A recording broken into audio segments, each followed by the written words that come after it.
আসসালামু আলাইকুম প্রিয় অভিভাবকবৃন্দ ও শিক্ষার্থীবৃন্দ। তোমরা আমার সামনে এখন যে পাঠটি দেখতে পাচ্ছ এটি হচ্ছে class 5 unit 2 English for today.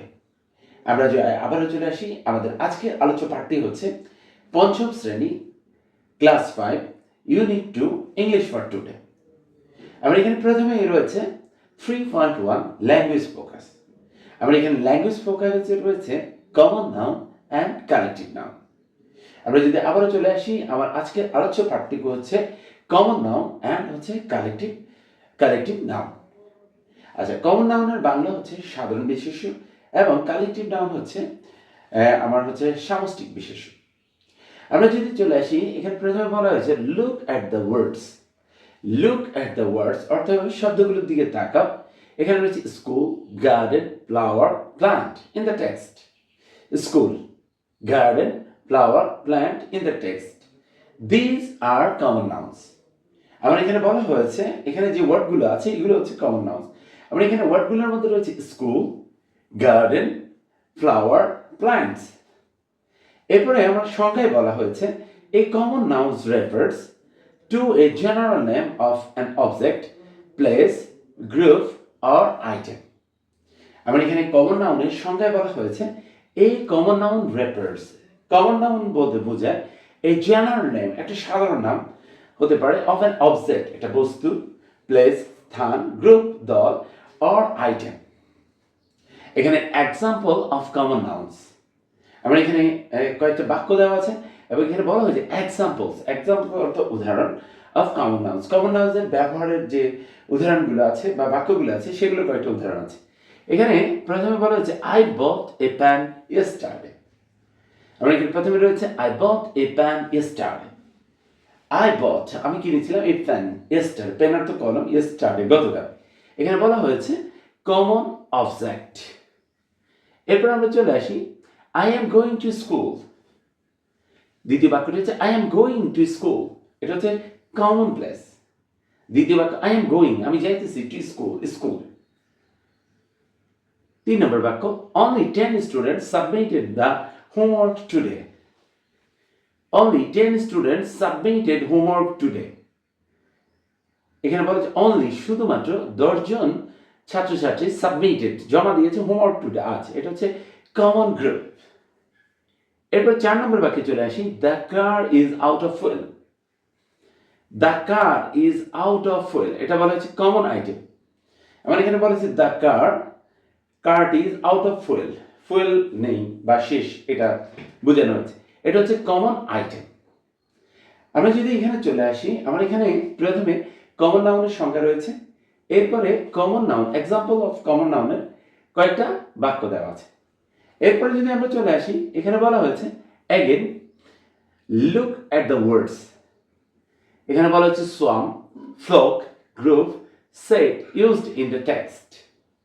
আমার আবার এখানে বলা হয়েছে লুক অ্যাট দ্য ওয়ার্ডস। এই যে ওয়ার্ডগুলো আছে এগুলোর দিকে তাকাও। এখানে বলা হচ্ছে swarm, flock, group, set used in the text. এরপরে বলা হয়েছে these are meaning words, these are naming words. এগুলো হচ্ছে নামকরণমূলক শব্দ। They indicates a group of animals, people and object.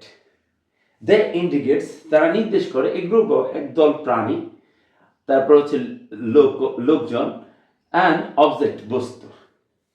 This words are collective nouns. এই ওয়ার্ডগুলো হচ্ছে কালেকটিভ নাউন। আমরা এখানে প্রথমে বলা হয়েছে লুক অ্যাট দ্য ওয়ার্ডস। এই ওয়ার্ডগুলোর দিকে তাকাও। এখানে আছে সোয়ার্ম, ফ্লোক, গ্রুপ, সেট। এখন বলা হচ্ছে এগুলো হচ্ছে নেমিং ওয়ার্ডস এবং they indicate a group of animals. Indicate করে, নির্দেশ করে, গ্রুপ হয় একদম প্রাণী বা লোকজন এবং বস্তু। This words are collective nouns. এই যে ওয়ার্ডগুলো আছে এগুলোকে আমরা কি বলতে পারি? কালেকটিভ নাউন বলতে পারি। এবার আমরা কালেকটিভ নাউনের সঙ্গে চলে আসবো। A collective noun is the name. আমি আবার বলছি, এখানে বলা হয়েছে a collective noun is the name of a specific group of people, animals or things. এই কালেকটিভ নাউন অর্থ সামষ্টিক বিশেষ্য is the name of a specific group. Name অর্থ নাম, স্পেসিফিক গ্রুপ একটা নির্দিষ্ট দল, of people, animal and things. People অর্থ লোকজন, দল, বস্তু, আমরা এখানে বলা হয়েছে এক্সাম্পল। এক্সাম্পল হচ্ছে কি উদাহরণ। আমরা এখানে কালেকটিভ নাউন সম্পর্কিত কয়েকটি উদাহরণ দেওয়া আছে। এখানে একটি চক দেখতে পাচ্ছি বা টেবিল দেখতে পাচ্ছি। এখানে প্রথমে লেখা আছে কালেকটিভ নাউন। এখানে কালেকটিভ নাউন দিয়ে বলা হয়েছে group of people, group of animals, group of things. আমরা যদি এখানে চলে আসি আমার কালেকটিভ নাউনের কিছু উদাহরণের ক্ষেত্রে, আমার এখানে আছে group of people. Group of people লোকজনের ক্ষেত্রে যদি আমরা দল বা লোকজনের ক্ষেত্রে ব্যবহার করি, সেক্ষেত্রে আমরা এইভাবে লিখতে পারি a band of musician, a board of directors, a team of actors. আমরা এখানে বলা হচ্ছে গ্রুপ অফ পিপল ক্ষেত্রে কালেকটিভ নাউনের এরকম হবে, যেমন এ ব্যান্ড অফ মিউজিশিয়ান, সঙ্গীতজ্ঞদের একটি দল বা একটি band. A board of directors অর্থ একটি পরিচালক পর্ষদ। এ টিম অফ অ্যাক্টরস একদল অভিনেতা বা অভিনেতাদের একটি দল, অভিনেতা অভিনেত্রীদের একটি দল। এরপরে কালেকটিভ নাউনের ব্যবহারটা আমার এখানে দেওয়া হচ্ছে group of animals. Group of animals অর্থ কি একদল প্রাণীর ক্ষেত্রে, সেক্ষেত্রে হতে পারে a flock of sheep, a herd of deer, a pack of wild dogs. আমরা এখানে বলা আছে গ্রুপ অফ অ্যানিমালস, হ্যাঁ, এ ফ্লক অফ শিপ ভেড়ার একটি দল, a herd of deer a deer হরিণের একটি পাল, a pack of wild dogs বন্য কুকুরের একটি দল। এরপরে চলে আসি এখানে বলা হচ্ছে group of things. Group of things এর ক্ষেত্রে আমার এক্সাম্পল অফ কালেকটিভ নাউনের মধ্যে রয়েছে a pair of shows, A plate of ships, a bunch of flower. এখানে বলা হচ্ছে গ্রুপ অফ থিংস, হ্যাঁ, এখানে রয়েছে এ পেয়ার অফ শোজ এক জোড়া জুতা, এ ফ্লাইট অফ শিপস একটি জাহাজের বহর, এ বাঞ্চ অফ ফ্লাওয়ার্স এক গুচ্ছ ফুল। এরপর আমরা আমাদের পাঠ্য বইয়ের পরবর্তী পৃষ্ঠে চলে যাব। আমার class 5 English for today, page number হচ্ছে 10।